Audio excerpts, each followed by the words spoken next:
دا الله غضب هم پی راځي او دا الله رحمت هم پی راځي، جدا جدا اعمال دي. خدا الله رب العزت رحمت دا الله دا غضب نه زیات دی.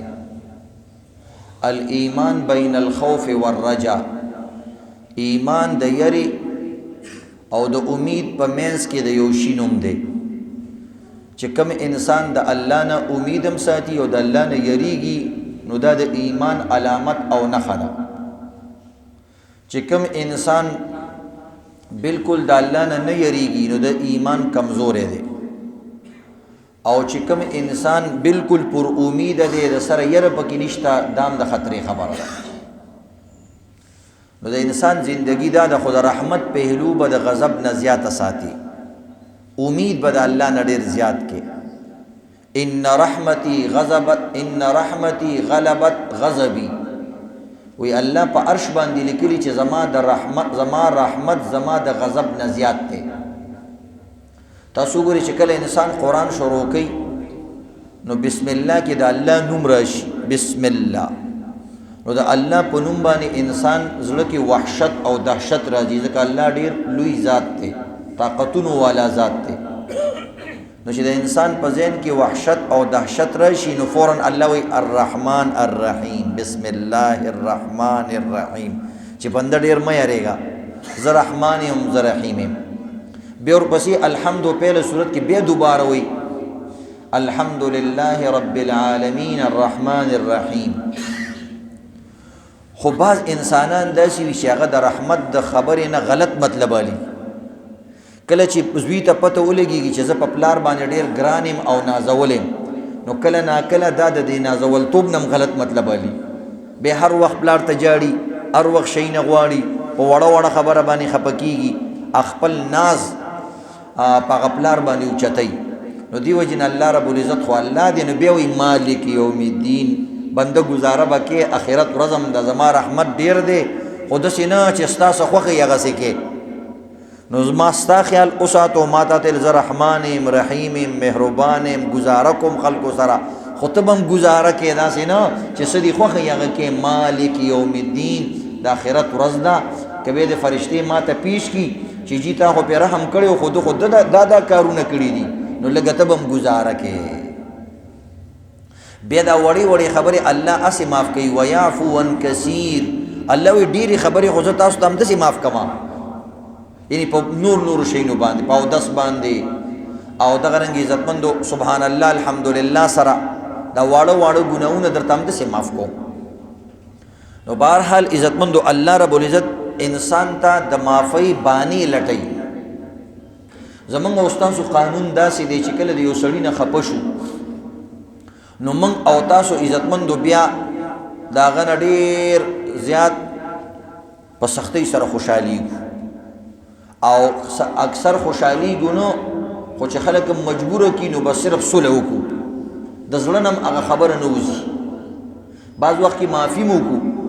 خو بیا هم که د خیر 10 کاله بعد 15 کاله بعد څه موده بعد بیا مې ویل که هغه خبره خو دې یاده ده که نه بیا مې ورته یادو، ځکه زړه نه وځي. د الله کاته کې دا قصې نشته چې یو ځل یې درته څه معاف کړه بس هغه قصه ختمه، بس راتلونکې چپې شماره، تیرې چپې تیرې، راتلونکې چپې شماره. دا ډېر اسانه خبره ده. یو طرف ته انسان دا اعتراض کوي چې الله شیطان پیدا کړی ډېر قوي ډېر مضبوط، نو بل طرف ته عزتمندو الله د توبې دروازې کولاوي کړي دي. نو کله چې یو مسلمان بنده توبه وکړي نو شیطان پې 100 کاله خواري کړي، 40 کاله خواري کړي، او هغه د ده په یو ساس کې د سترګو په عزتمندو په اوبو باندې لاړې شي، وینځلی شي.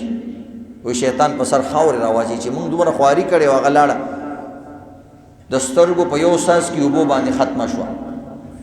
خدا دې عزتمندو نن سبا زمانه داسې سخته ده چې سترګو کې اوښکې ډېرې کمې راځي. پخواني خلکو خپل ګناهونه به ځان ته رایادول، بلکې زمونږ خو داسې زمانه د عزتمندو چې 10 کسان یو سړی پړ کړي چې ته په غلط یې، بیا هم هغه خپل ځان نه مني چې زه په غلط یم. وایي نه دا خبره زما د زړه نه نوځي، دا ټول چل ولیان دي او ما سره چل وکړو، حالانکې 10 کسان درته وایي چې ته په غلط یې. تر دې پورې عزتمندو بعضې کسان دارالافتا ته راشي مسله ولیکي علما وله فتوا ورکي وایي نه په د دې زمانې په مولیانو مې باور نشته په ځان یې باوري او د دې زمانې څنګه چې عزتمندو د دې زمانې مولیان کمزوري دي نو د دې زمانې مسلمانان د مولیانو نه هم ډېر کمزوري دي نو په د دې زمانې هم دغه مولیان دي نو دا عزتمندو د بعضې کسانو بعضې خبره ذهن ته نه پرېوځي هغه وجه څه ده عزتمندو دا ځان ته عقلا مشروط وایي مشروط سړی خپله کمزوري نه مني نو بعضې د دماغو مشروطي وایي زما دماغ نشي غلطی دی وایي ولې زه څه ګیا خورم نو کیدای شي څه وخت کې دې خوړلي او که نه ساک خو خورې که نه وایي یو ساک خو خورم نو ساک هم ګیا ده نو داسې خبره نه ده دا پیاز ټماټر چې خورې به دا هم د ګیا د ځایونو نه راوځي یو شان دي خو شنه پکې څاروي خوري او ته پکې دا سره او سپین او دا نوره خورې نو بهرحال عزتمندو ډېره غوښه هم چې سړی خوري دماغ یې عزت دغه کېږي سختېږي زړه سختېږي ډېره غوښه چې خوري ځکه دا ډېره طاقتوره ده او زړه د انسان دې سره سختېږي کوم سړی چې غوښه نه خوري دا هم قمقلي بېوقوفي او کوم سړی چې ډېره زیاته خوري دا سختدلی نو کله ناکله پکې عزتمندو سبزیانې وغیره دا څیزونه پکې خورئ یا داسې کبابي له ځئ چې پیاز ډېر استعمالوي یو ځل یو کبابي له ملګري ته وایي هغه له زما لیدله ولې ځئ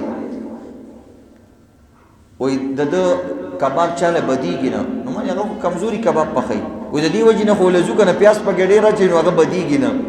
ځکه غوښه چې پکې ډېر هغه بدیږي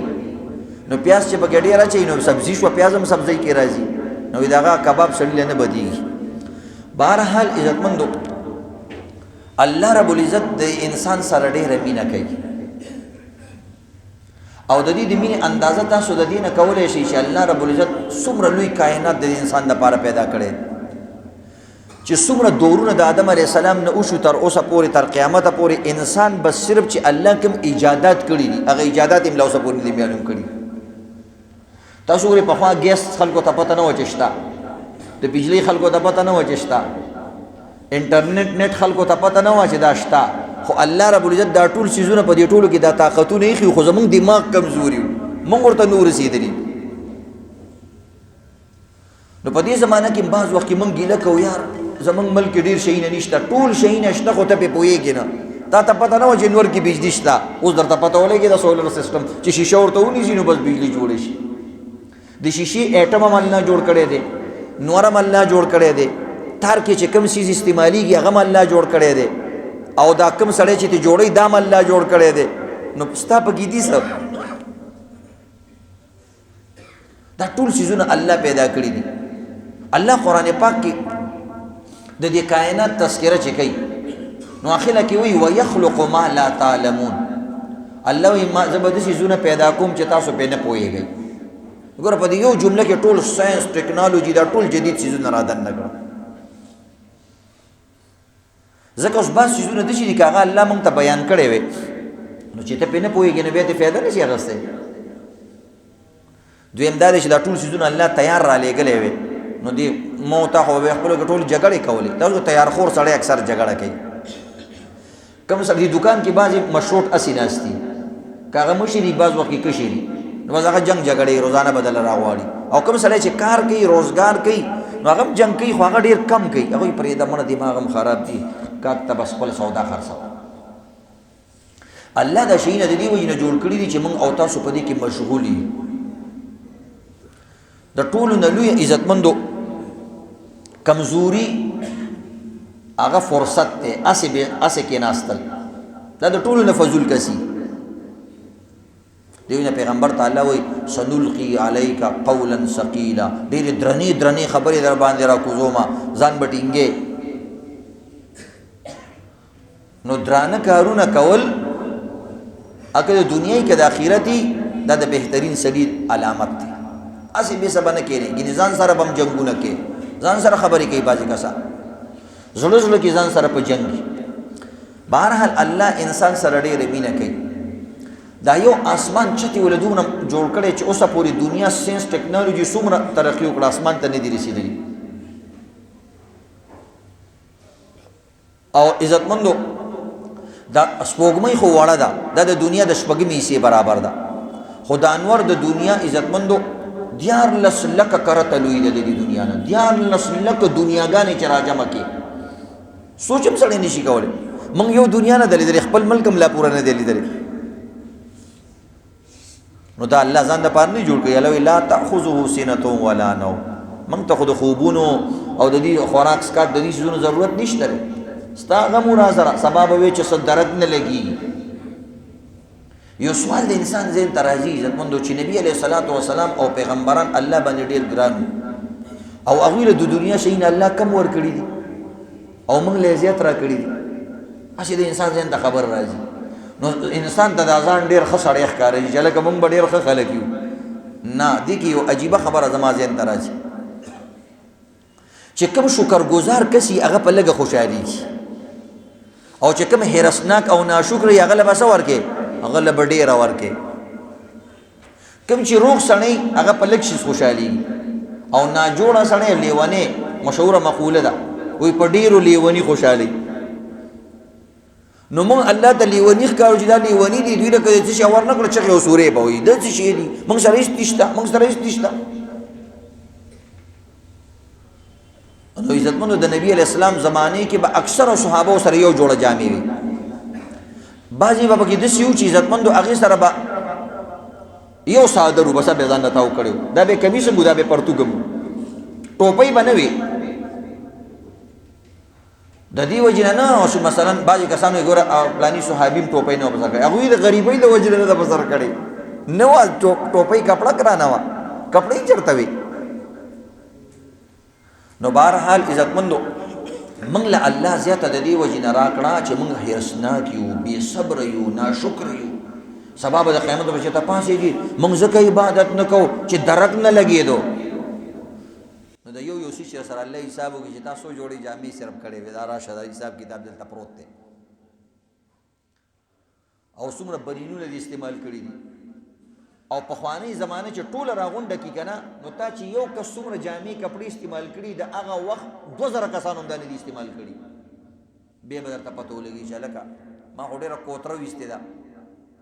نو د دې وجې نه عزتمندو شکر د الله وباسئ او قناعت کوئ، په خولې کوئ خو کوئ یا الله ستا شکر دی، یا الله ستا شکر. چې کله انسان په خوله باندې یو خبره کوي په ورو ورو زړه ته کوزېږي.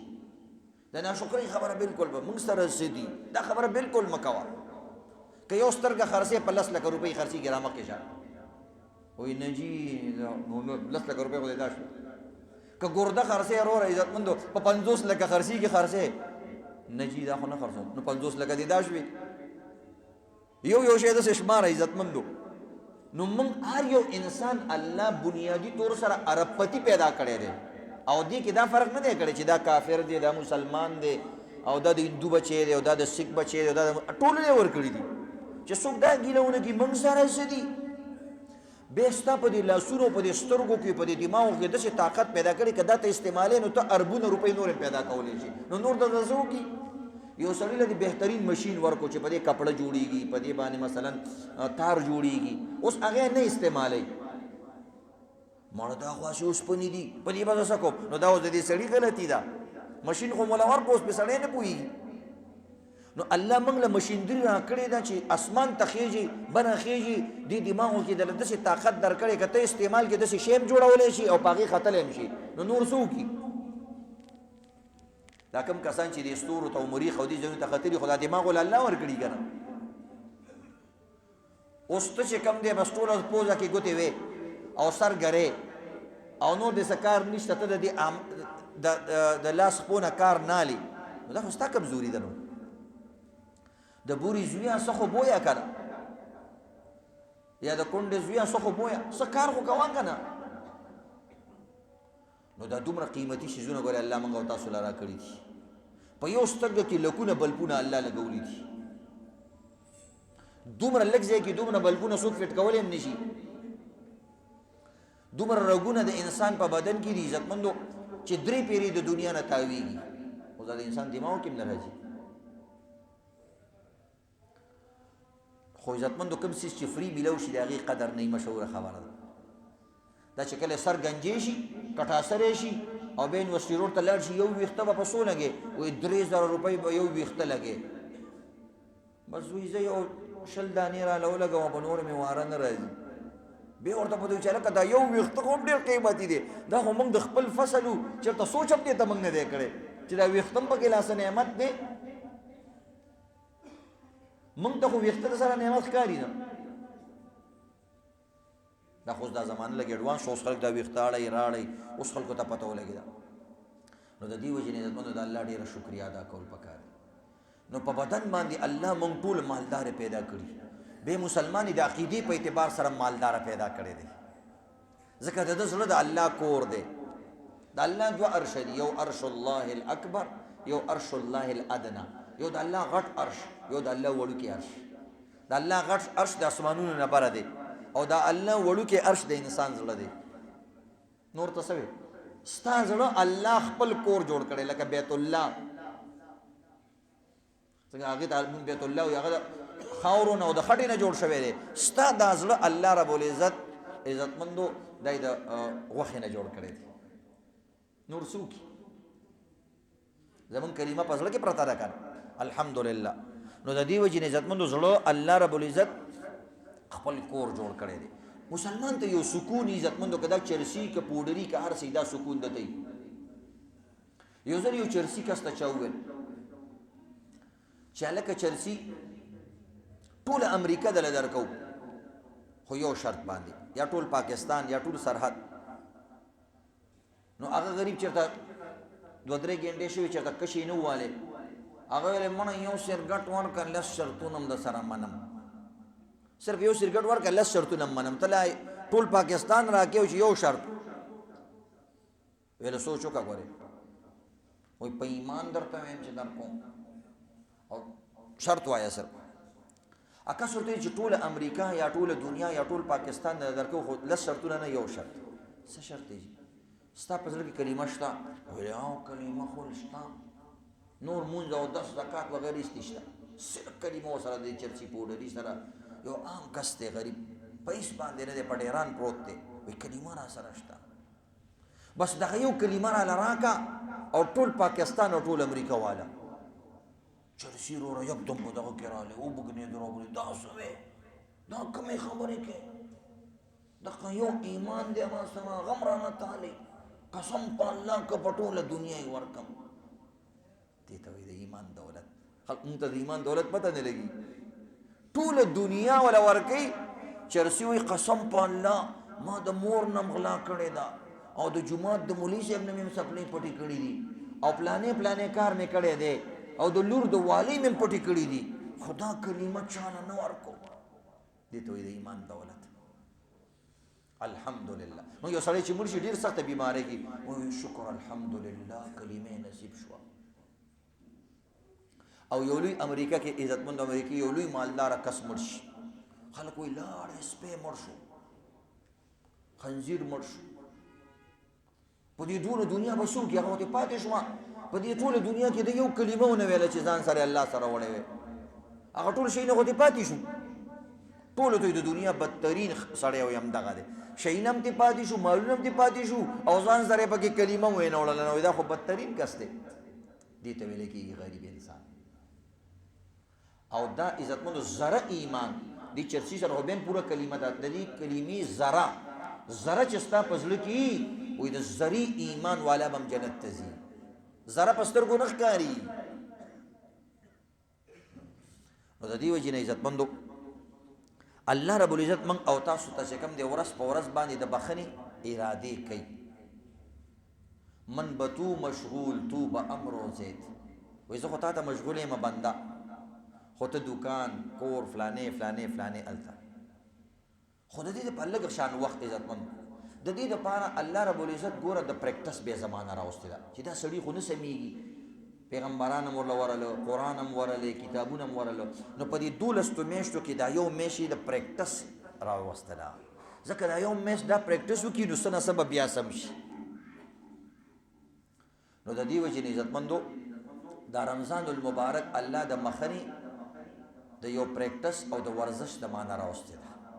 الله وی لعلکم تتقون چې ته مړه لږ پاک شي تلک پرهیزګار شي هر څه باندې عمل نه کې اوس موږ عادت یو د عملو نو په دې روزه کې تا تعالی یو بمسکا روټۍ مخونه فلانه مکوا نو د یو څو شیزونو نه چې کم دي ته عادت شي عملي پنه کې نو چې یو شیز کې سړی عادت شي نو بیا سړی بل شیز کې هغه شان کولی شي نو د دې وجې نه عزتمندو روزه ډېره بهترین عمل دی او د روزې لپاره الله په جنت کې خاص دروازه جوړه کړې ده ان فی الجنة باب یقال له الریان وی په جنت کې یو خاص دروازه ده د هغې ریان نوم دی دا صرف د سایه یدخل منهم الصائمون په دې باندې صرف روزهدار خلک داخلېږي منځګزاري صدقې والا به پرې نه داخلېږي او چې کوم انسان ډېرې روزې نیولي یا مکمل روزې نیولي روزو کې چې کوم دی کمې کوتاهي نه ده راوستې نو دا انسان به چې کوم دا ټول انسانان به په دغه دروازه ځي او بیا اغلقه چې روزهدار ختم شي به دغه دروازه به مورپسې بنده شي نو د دې وجې نه عزتمندو زمونږ عالمان وایي د دې 12 میاشتو مثال د یوسف علیه السلام د رونو په شان دي یوسف علیه السلام 11 نو د قرنګ عزتمندو د یوسف علیه السلام د وجې نه الله رب یوسف علیه السلام سره ناجایزه وکړله د قتل منصوبه جوړه کړله خو د یوسف علیه السلام د وجې نه بس واپس الله 11 نه معاف کړه دغه شان عزتمندو چې دا یو میاشت سړی صحیح تیره کی الله سره دی 11 میاشتو کې چې کوم دی د معافی معامله کوي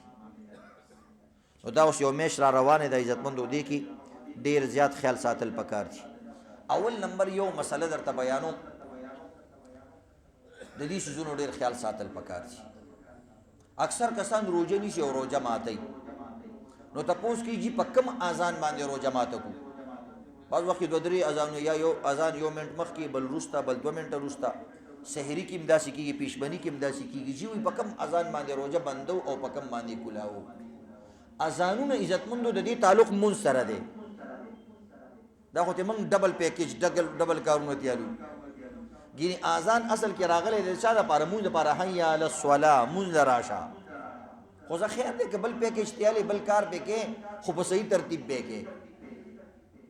دا یاد لري عزتمندو د روزې بندول او کولاول تعلق وقت سره دی د مونږ تعلق وقت سره دی موږ یو کنه لکه مونږ قضا شو اوس من ستار مونږ نه دی کړو ستاریات چې یار قضا شوه دی د قلب روزم قضا کیږي او روزم فاسدیږي او خرابيږي نو عزتمندو د روزې د لپاره پکار دی یو کیلنډر د خپل سرحد کیلنډر چا سره نه ماته میسج کی موږ ورته ورولي یو کیلنډر تصویر ځان سره کوي هغه کې پورا دور روزي ور کړی افطاری ټایم ور کړی او عزتمندو د سحری ټایم ور کړی او دویم کار بدا کې بعض وخت کې عزتمندو کیلنډر خو موږ سره خو زمون غړی بیٹه مې هر چا غړی خپل ترتیب سره ساتلې بعضی کسانې 2-3 منټه روسته ساتي بعضی مخ کې ساتي نو دې سره عزتمندو چې کم دي هم روزه غړ وړي نو خپل غړی په پاکستان سټانډرډ ټایم سره برابر کی په دې روزه کې خصوصا نو هغه ټایم سره به برابر کی نو به ستا غړی او نقشه به یو شان به چلی دی یا که غړی دې سمخ کی روستي نو هغه منټونه به سره به جمع کی نو چې کله هغه ټایم پوره شي عزتمندو که اذان نم دی شوی بجلی بنئ یا مولی صاحب کی دی شوږي هغه زه 2-3 کجوري خورم به روستا اذان و اکثر خو مولین سو پریدیم نه دی روزه کې خلک بس اجاره والی وي لکه د اذان بزو کومه او د فلانه بزو کومه اقامت بزو کومه اکثر کسانو ګډ وډوي کله چې قاری سے موجودی بیا ځانونه مکه عزت نه خسته اذان خسته اقامت خسته تلاوت درس خپل خوند